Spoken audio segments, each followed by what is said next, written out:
দর্শক, অর্থ বাণিজ্যের পাশাপাশি এখন আমরা আলোচনা করব পর্যটন কেন্দ্রগুলোকে 31st নাইট এবং বছরের প্রথম দিন উপলক্ষে কি কি প্রস্তুতি রয়েছে এবং কেমন সারা এসব বিষয় নিয়ে আমাদের সঙ্গে ভার্চুয়ালি যুক্ত হয়েছেন কক্সবাজার হোটেল মোটেল অফিসার্স অ্যাসোসিয়েশনের যুগ্ম আহ্বায়ক আবু তালেব শাহ। জনাব আবু তালেব শাহ, আপনাকে স্বাগত এই সময়ের বাণিজ্যে। আপনাকেও স্বাগতম জানাই। 31st নাইট এবং নতুন বছরকে ঘিরে সব সময় পর্যটন কেন্দ্রগুলোকে ভালোভাবে সাজানো হয়, নতুন করে সাজানো হয়, নতুন প্রস্তুতি থাকে। আপনাদের এবছরের প্রস্তুতি কেমন এবং সেই সঙ্গে একটু বলবেন সারা কেমন পাচ্ছেন? ধন্যবাদ। আসলে প্রত্যেক বছরের ন্যায় আমাদের সবসময় একটা প্রস্তুতি থাকে 31st নাইটকে ঘিরে।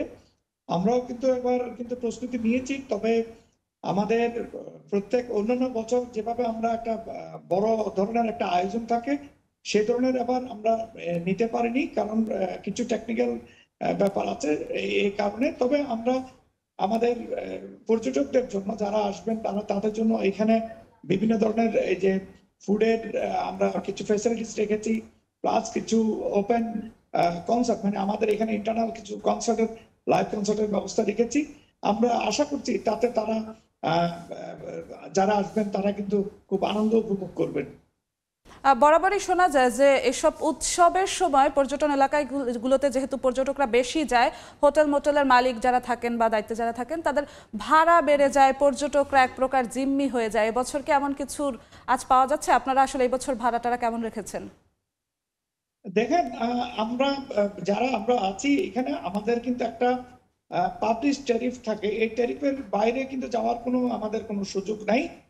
কিছু আছে যারা ছোট ছোট ব্যবসায়ী, তাদের মধ্যে হয়তো এই ধরনের প্রবণতা থাকতে পারে। তবে এই বছর আমরা এই ধরনের কোনো কিছু শুনতে পাইনি। তারা তাদের খুব রেস্ট্রিকশন এবং প্রশাসনের এই ক্ষেত্রে একটু সজাগ দৃষ্টি রাখছেন, টুরিস্ট পুলিশ প্লাস হচ্ছে জেলা প্রশাসন, যার ফলে তারা এই ধরনের কোনো কিছুতে তারা মানে অ্যাক্টিভ হতে পারেনি। আচ্ছা, কক্সবাজারকে আমরা যেটা জানি যে দীর্ঘতম সমুদ্র সৈকত, এর অ্যাডভান্টেজ কি আপনারা নিতে পারছেন? এর কারণে কি বেশি সুবিধা করতে পারছেন কোনোভাবে? দেখেন, কক্সবাজারে শুধুমাত্র সমুদ্র সৈকতকে ঘিরেই কিন্তু লোকজন আসেন, কিন্তু আমি দেখছি টুরিস্টদের মাঝে এক ধরনের একটা বিরক্তিকর একটা ভাব আছে। কারণটা কি? তারা দিনের বেলায় আপনার বিচটাকে উপভোগ করে, রাতের বেলা কিন্তু তারা কিন্তু ওই বিচটাকে ওভাবে উপভোগ করতে পারে না। তো আমার মনে হয় না যে এই বিচ দিয়ে পর্যটন শিল্পকে আরো বিকশিত করার জন্য সহায়ক হবে। এটার পাশাপাশি আরো কিছু ফ্যাসিলিটিস আসা দরকার। সেক্ষেত্রে মেরিন ড্রাইভ আছে বা কক্সবাজারের কি, আপনারা যেহেতু কক্সবাজার কেন্দ্রিক ব্যবসা করেন, সেক্ষেত্রে নতুনত্ব কি আনা যেতে পারে আর আপনাদের পরামর্শ কি?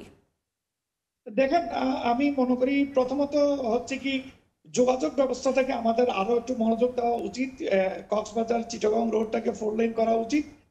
পাশাপাশি যে আমাদের ট্রেন লাইন এসছে সেখানে ট্রেনের সংখ্যাটা আর একটু বাড়ানো উচিত, যাতে পর্যটকরা তাদের নিরাপদের ইয়াতে তারা তাদের কক্সবাজার পৌঁছাতে পারে। আর যেটা মেরিন ড্রাইভের কথা বলছেন, এটা মেরিন ড্রাইভটাকে যদি আমরা একটু প্রশস্ত করে যদি ওখানে যদি বিভিন্ন ধরনের ফ্যাসিলিটিস গুলি যদি আনতে পারি, তাহলে কিন্তু আমাদের যারা টুরিস্টরা আসবে তারা কিন্তু ব্যস্ত সময় পার করবে। তাহলে কিন্তু তারা দুটো জিনিস পাবে। একদিকে পাবে হচ্ছে সমুদ্র, যেটা খোদা প্রদত্ত জিনিস, আরেকদিকে পাবে হচ্ছে ক্রিয়েটিভ করা আমাদের যেসব ফ্যাসিলিটিস গুলো তারা তারা সেটাকে উপভোগ করতে পারবে। আপনি যেমনটা বলছিলেন, শুধু দীর্ঘতম সমুদ্র সৈকত দিয়েই পর্যটক আকর্ষণ করা সম্ভব নয়, এক্ষেত্রে আরও কিছু দরকার যোগ করা। সেক্ষেত্রে কি স্থানীয় সংস্কৃতিকে প্রাধান্য দেওয়া উচিত কিনা তার বিকাশের জন্য? ডেফিনেটলি স্থানীয় সংস্কৃতিটাকে তুলে ধরা উচিত। পাশাপাশি আমি মনে করি পর্যটন কর্পোরেশন প্লাস হচ্ছে এখানকার কক্সবাজার যারা স্টেক হোল্ডার আছেন তাদেরকে নিয়ে বসে একটা সমন্বিত একটা প্ল্যানিং করা উচিত, যে এই জিনিসটাকে আমরা আরো পৃথিবীতে যে আমাদের এই পর্যটন শিল্পটাকে কিভাবে আরো বিকশিত করা যায়। যেহেতু এটাকে পর্যটন খ্যাত রাজধানী বলি কক্সবাজারকে, সেভাবে কিন্তু আমাদের একটা গবেষণার মাধ্যমে কিন্তু একটা ভালো একটা প্ল্যানিং আসা উচিত। আপনারা হোটেল মোটেলগুলো যারা আছেন তারাও কিন্তু বিভিন্ন উৎসবকে ঘিরে বিভিন্ন আয়োজন করে থাকেন। সেই আয়োজনে স্থানীয় সংস্কৃতিকে তুলে ধরার কোনো ব্যবস্থা কি আপনারা করতে পারছেন না?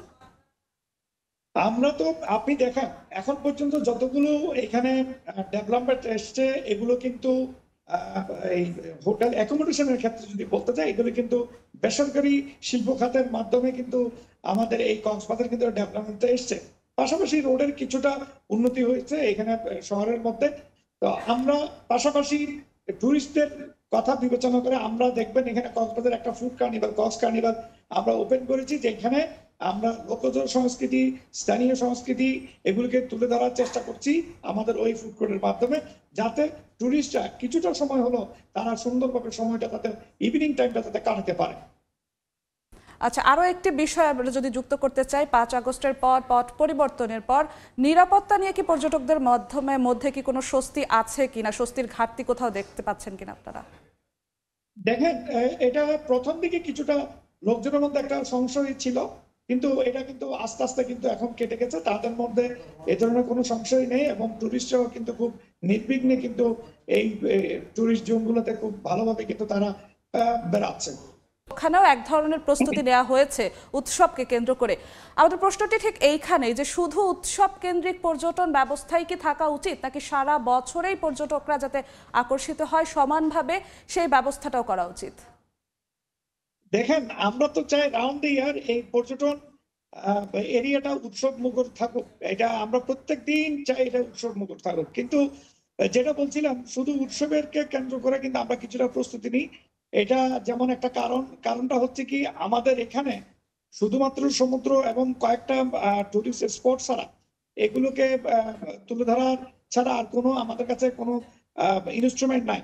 সেই জন্য যদি আপনি রাউন্ড দ্য ইয়ার যদি পর্যটন এই সেক্টরটাকে মানে কক্সবাজারে এই টুরিস্ট এরিয়াকে যদি আপনি যদি টয়টম্বুর যদি রাখতে চান, ভরপুর যদি রাখতে চান, তাহলে সেখানে আপনার বিচকে কেন্দ্র করে প্লাস হচ্ছে রাতকে কিভাবে দিন করা যায় সে ধরনের প্ল্যানিং গুলি যদি করতে পারে, মানে আমি বোঝাতে চাচ্ছি অ্যামিউজমেন্ট যে জিনিসটা বোঝায় মানুষ, যে এই অ্যামিউজমেন্টের ফ্যাসিলিটিস গুলি যদি আনা যায় তাহলে কিন্তু এটা কিন্তু রাউন্ড দ্য ইয়ার কিন্তু উৎসবমুখর পরিবেশ থাকতে পারত।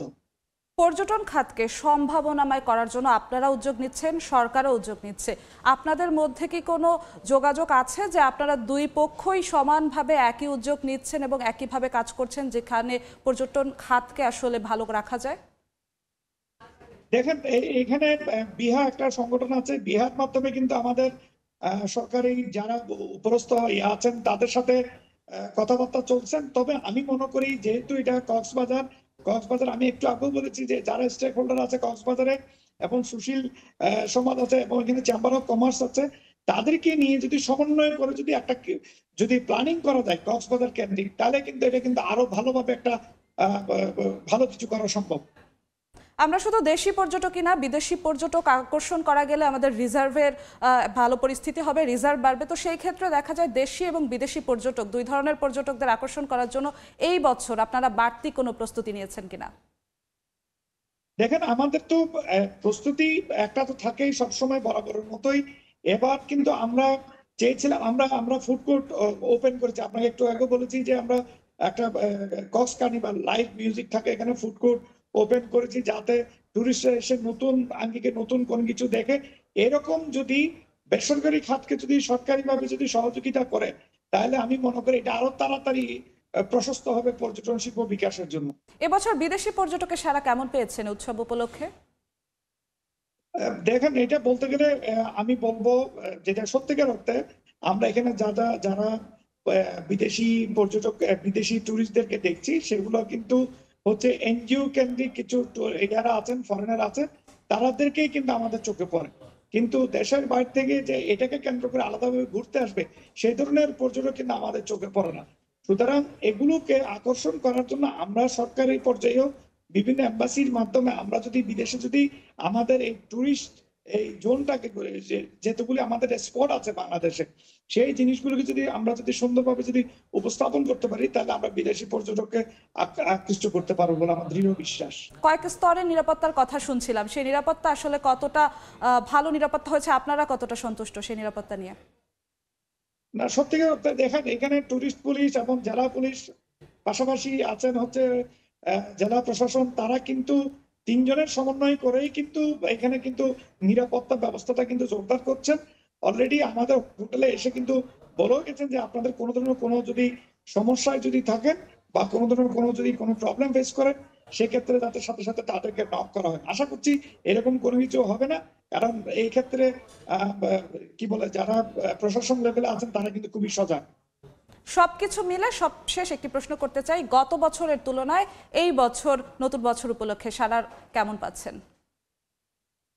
দেখেন এবছর আমরা আপনার পট পরিবর্তনের কারণে কিন্তু লোকজন কিন্তু ওইদিকে ওই মাসগুলোতে আসতে না পারার কারণে, পাশাপাশি মার্চ পর্যন্ত একটা আমাদের ইয়াতে টুরিস্ট সিজন থাকে, সেইটা কিন্তু আবার রমাদানের কারণে কিন্তু আমরা কিন্তু এই 2-3 মাস যেটা আমাদের টুরিস্টদের যেই রেসপন্স সেটা খুবই ভালো আমার দেখা মতে। জি, আপনাকে অসংখ্য ধন্যবাদ আমাদের সঙ্গে যুক্ত হওয়ার জন্য। আপনাকেও ধন্যবাদ। আমাদের সঙ্গে 31st নাইট এবং নতুন বছর নিয়ে পর্যটকদের ব্যবসা এবং বাণিজ্য নিয়ে আলোচনার জন্য যুক্ত হয়েছেন হোটেল দ্য কক্সটুডের সহকারী মহাব্যবস্থাপক আবু তালেব শাহ।